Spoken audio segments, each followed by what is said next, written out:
choke you down just like a pill.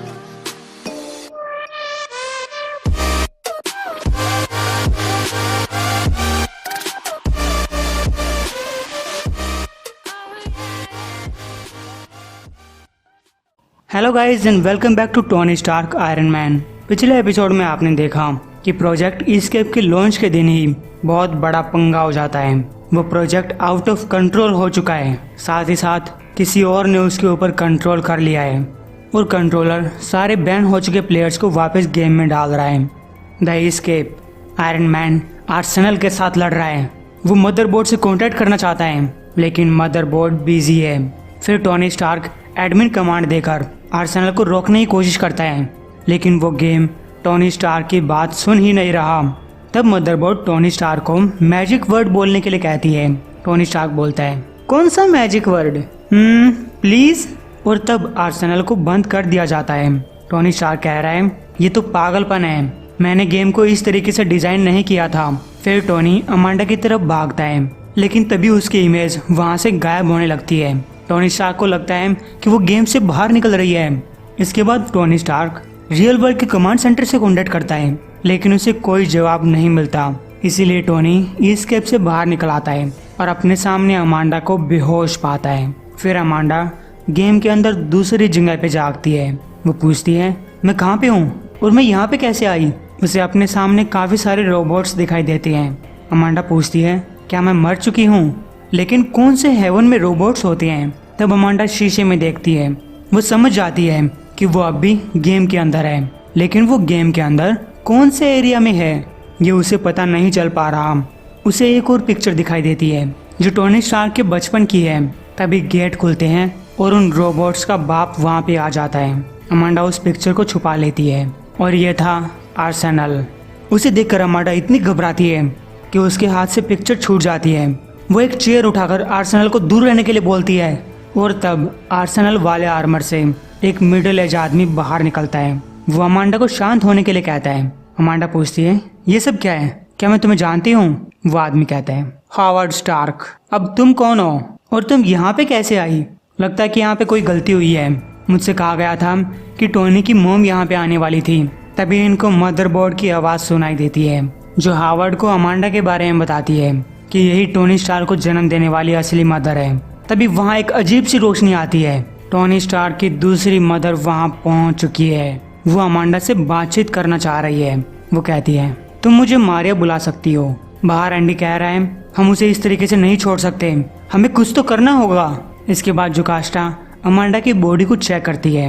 उसकी heart rate, brain activity और उसके सांस लेने का पैटर्न सब कुछ धीरे धीरे ठीक हो रहा है। अब इनके पास सिर्फ दो रास्ते हैं, या तो वो लोग अमांडा को एस्केप के अंदर इसी तरीके से छोड़ सकते हैं ताकि अमांडा खुद ब खुद बाहर निकले, या फिर उसे जबरदस्ती बाहर निकाला जाए। और चूंकि जोकास्टा पूरी तरीके से चार्ज नहीं है तो वो अच्छे से नहीं सोच पा रही। बेथनी बोलती है, हम यहाँ पे टाइम वेस्ट कर रहे हैं, इस टाइम पे लाखों लोगों के साथ ऐसा हो सकता है, हमें सर्वर्स को बंद करना होगा। लेकिन इसके अंदर इन्वेस्टर्स का पैसा भी लगा हुआ है और दूसरी तरफ लोगों की जान खतरे में है। टोनी स्टार्क को कुछ न कुछ डिसीजन लेना पड़ेगा। वो कहता है, हम इसके बारे में और जानकारी जुटाएंगे, अमांडा को अंदर ही रहने देंगे, इसकी सुरक्षा करेंगे। और जहाँ तक बाकी यूजर्स की बात है, टोनी स्टार्क सभी को एक मैसेज देता है कि वो अपने गेम को सेव कर लें और उसके बाद गेम से बाहर निकल जाएं, क्योंकि टोनी स्टार्क को गेम से ज़्यादा लोगों की जान प्यारी है। वो नहीं चाहता कि उसकी टेक्नोलॉजी की वजह से और जाने जाएं, ये उसका नंबर 1 रूल है। लेकिन तभी सिस्टम के अंदर कुछ अजीब होता है। वो लोग देखते हैं कि जो भी यूजर्स को बैन कर दिया गया था वो हैक करके वापस सिस्टम के अंदर घुस रहे हैं और तभी उनकी स्क्रीन पे कंट्रोलर आता है। वो कहता है, ये सब मैं कर रहा हूँ, तुमने अपने प्लेयर्स को एस्केप से बाहर निकाल दिया होगा लेकिन मेरे वाले प्लेयर्स अब भी अंदर हैं, अब भी मेरे कंट्रोल में हैं। अगर तुम उन्हें जबरदस्ती बाहर निकालते हो तो सब के सब मारे जाएंगे, इसलिए तुम वैसा ही करोगे जैसा मैं कह रहा हूँ। टोनी सोचता है, अरे यार मैंने इसके बारे में पहले क्यों नहीं सोचा। ओ हाँ, मैंने सोच रखा है। टोनी एक सीक्रेट पैनल खोलता है, एक बटन दबाता है और उसे इस दुनिया के अंदर कंट्रोलर की लोकेशन पता चल जाती है।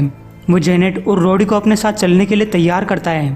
तब बेथनी टोनी से पूछती है, तुम्हें कैसे पता कि कंट्रोलर हमारे पीछे लगा हुआ था? टोनी बोलता है, जब से मैंने फिंग फैंग फूम की बॉडी के अंदर एक डिस्क देखी। बेथनी पूछती है, तो आगे क्या करना है?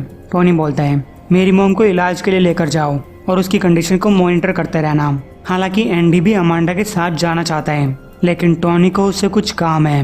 वो अपने वापस आने तक एंडी बैंक को इंचार्ज बनाता है, जिसपे एंडी बोलता है, अरे ये तुम क्या कर रहे हो? मैं कोई मैनेजर थोड़ी ना हूँ, मैं तो बस एक रोबोटिक्स एक्सपर्ट हूँ।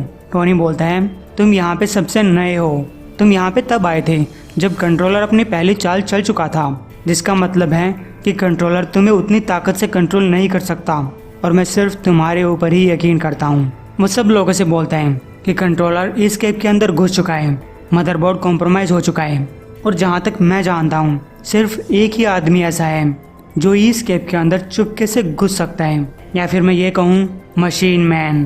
टोनी स्टार्क जोकास्टा से बोलता है, जो प्लीज़ अपने एक्स बॉयफ्रेंड को अंदर ले आओ। अगर उसके पास अब भी वो इलीगल इंटरफेस है जिससे वो इस केप के अंदर घुसा था तो हमारे काम आ सकता है।